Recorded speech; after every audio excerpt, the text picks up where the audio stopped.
Okay, so for this question, is really testing our logical understanding of the program.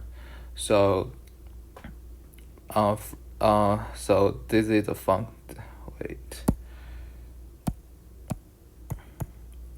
So this is the function that we got focus on. So if x is greater or equal to 0, then the absolute number is gonna be x, else it's gonna be minus x. So let's look at the code. So first we load the code. And now we need to check the condition of x to see if it's greater and equal to 0 or if it's negative. So here we have to put a condition here. And let's look at the lines below so that we know which condition to use. So here it's sub x.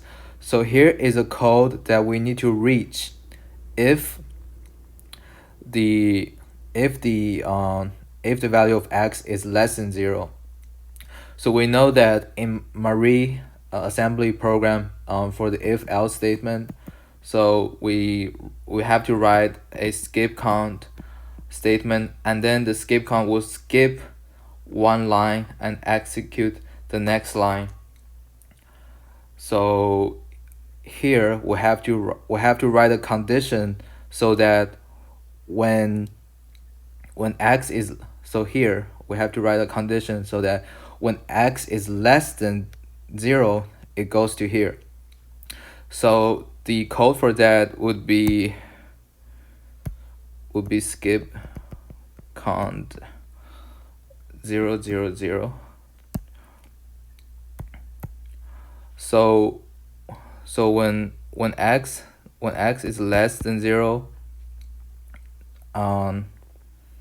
the skip count skips this next line and goes to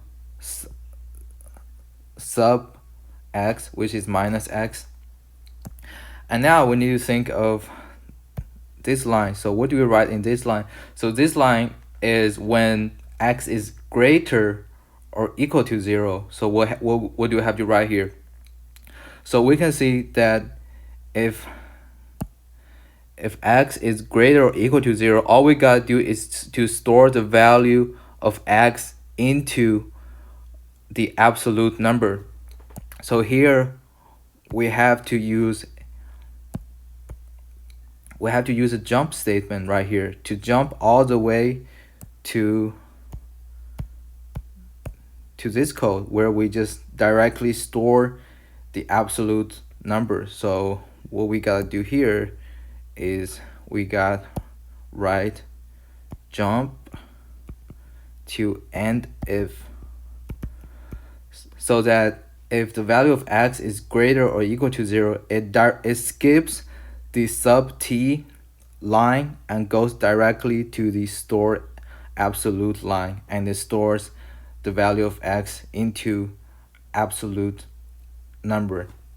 And yeah, that's how you do it. You just really have to understand the logic behind this question.